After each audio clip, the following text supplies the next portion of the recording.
Hello students, welcome back to Padhai Karo. तो आज का टॉपिक है speciation and evolutionary time scale. ये है लेक्चर नंबर 8 चैप्टर 6 इवोल्यूशन का। लेक्चर नंबर 7 तक ऑलरेडी मेरे चैनल पे अपलोडेड है। अगर आपने अभी तक नहीं देखा है तो जाके जरूर से देखना, ठीक है। और इस वीडियो के एंड में हम देखेंगे बहुत ही इंपॉर्टेंट क्वेश्चन इस टॉपिक से रिलेटेड, तो एंड तक बने रहिए। तो चलिए वीडियो को शुरू करते हैं। तो देखिए ये क्या है, इसके बारे में हम डिटेल जानेंगे।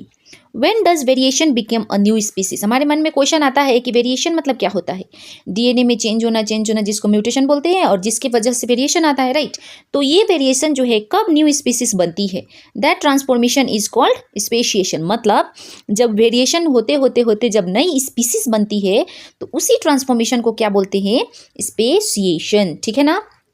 तो अब देखेंगे कि स्पेशिएशन आखिर है क्या। सिंपली समझ में आया, वेरिएशन जब न्यू स्पीसीज बनाए उसको क्या बोलेंगे, speciation.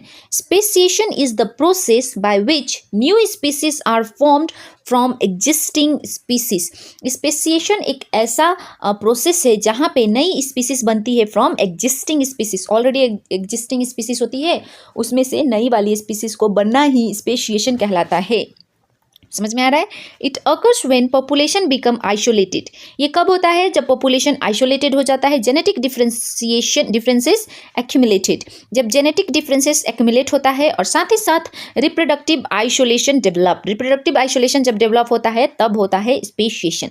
Finally they can no longer interbreed, जब लॉन्गर टाइम पे इंटरब्रीड नहीं कर सकते हैं तो उस टाइम भी स्पेशिएशन होता है। That stage marks the formation of new species. और वो एक ऐसा स्टेज होता है जहाँ पे नए स्पीसीज जन्म लेती है, उसी को क्या बोलते हैं हम, स्पेशिएशन, ठीक है। रिप्रोडक्टिव आइसोलेशन आया हमारे में टर्म, तो उसका मतलब क्या है वो जानेंगे। अब जानना तो बनता है ना। तो reproductive isolation prevent interbreeding between population. Interbreeding मतलब पॉपुलेशन के अंदर ही अंदर ब्रीड करना रोकता है, प्रिवेंट करता है, ठीक है। इट मे बी, ये क्या करता है, प्री जाइगोट आइसोलेशन मतलब प्रिवेंट फर्टिलाइजेशन।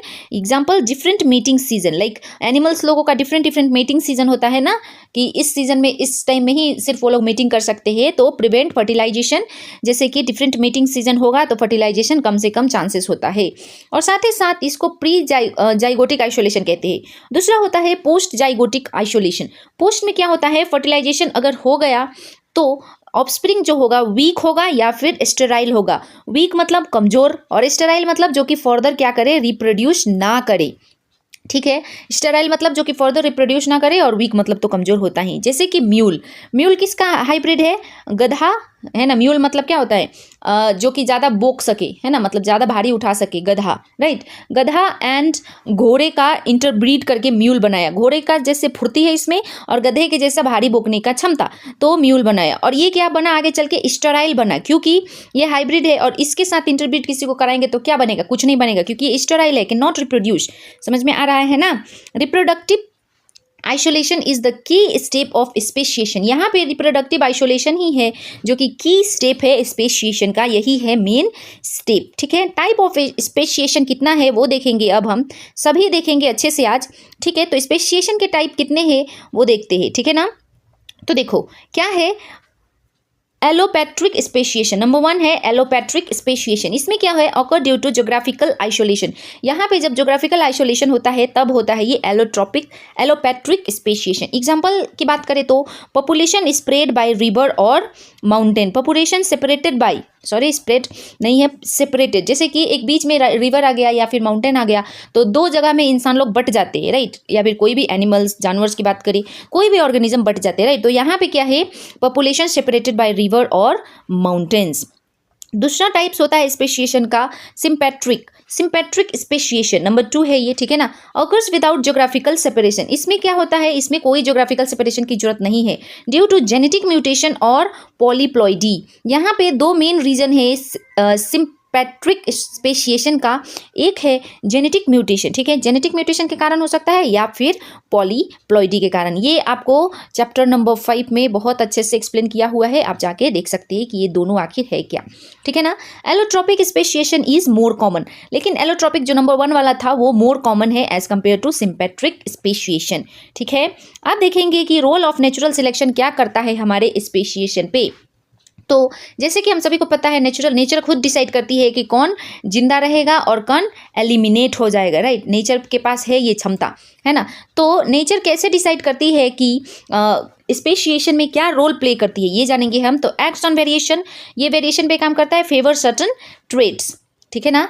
नेक्स्ट है ग्रेजुअल इंक्रीज जेनेटिक डिफरेंशिएशन, और ग्रेजुअल इंक्रीज जेनेटिक डिफरेंशिएशन, ये बढ़ते क्या करेगा, जेनेटिक डिफरेंसेस बना देता है, ठीक है। Over long period these differences become large enough to form a new species, और जैसे ही वेरिएशन आते बढ़ते बहुत टाइम बाद क्या बढ़ता है, बहुत ज़्यादा गैप हो जाती है, लार्ज इनफ हो जाती है डिफरेंसेस, जिसके वजह से क्या बनता है हमारा न्यू स्पीसीज।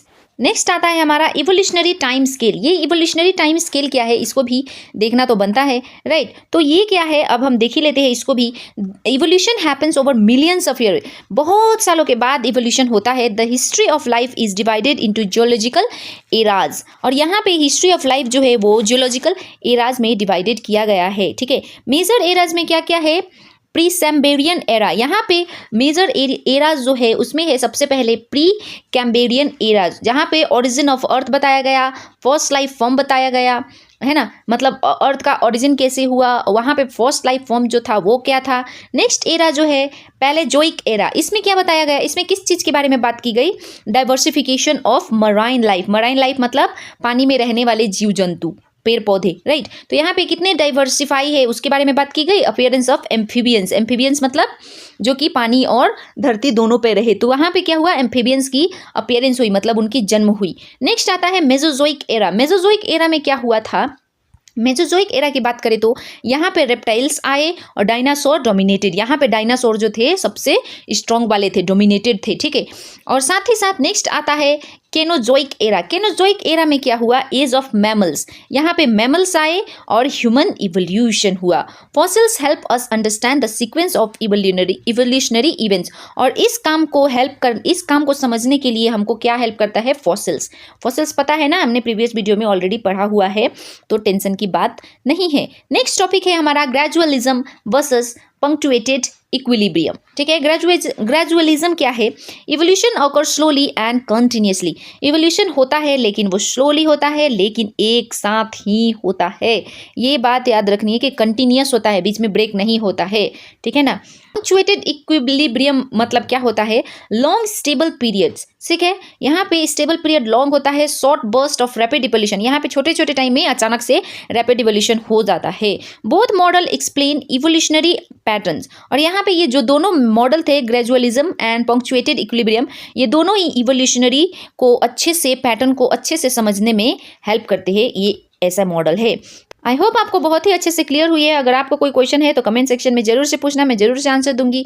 और जैसे कि हमने बताया था कि वीडियो के एंड में आपको क्वेश्चन मिलेगी बहुत ही इंपॉर्टेंट वाली, तो उसी का टर्न है, तो चलिए उसको भी देख ही लेते हैं, ठीक है। तो यहाँ पे क्या है, डिफाइन स्पेशिएशन। स्पेशिएशन क्या है आपको इसी वीडियो में मिल जाएगी, आप वहाँ से लिख लेना, ठीक है। व्हाट इज रिप्रोडक्टिव आइसोलेशन, ये भी मैंने अभी जस्ट एक्सप्लेन किया हुआ है, आप वो भी देख सकते हैं। लॉन्ग आंसर की बात करें तो 3 और 5 पैक्स में क्या आता है कि एक्सप्लेन टाइप ऑफ स्पेशिएशन, यहाँ पे हमने 2 टाइप का स्पेशिएशन पढ़ा, और आपको वो दोनों ही अच्छे से लिख के आनी है, और उसका एग्जांपल भी लिखना है। Describe geological time scale briefly, और यहाँ पे जियोलॉजिकल टाइम स्केल क्या है, इसको ब्रीफली आपको मतलब बहुत ही अच्छे से एक्सप्लेन करना है, क्योंकि ये 3 से 5 मार्क्स के क्वेश्चन है, तो करके आना है। एक लाइन की रिवीजन की बात करें तो speciation is the final outcome evolutionary force acting over long geological time, मतलब स्पेशिएशन क्या है, ये एक फाइनल आउटकम है ऑफ इवोल्यूशनरी फोर्सेस, जो इवोल्यूशन करके बनता है acting over long geological time. जो लॉन्ग जियोलॉजिकल टाइम होता है उसमें एक्ट कर करके जो फाइनल न्यू स्पीसीज बनता है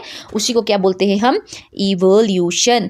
तो स्टूडेंट ये था लेक्चर नंबर 8। आई होप आपको बहुत ही अच्छे से समझ में आया है। अगर वीडियो अच्छी लगी है तो वीडियो को लाइक कीजिए, चैनल को सब्सक्राइब करके अपने दोस्तों के साथ जरूर से शेयर करें। कल शाम को 7 बजे आएगा लेक्चर नंबर 9। तब तक के लिए बने रहिए, हंसते रहिए, मुस्कुराते रहिए। Bye students, all the best.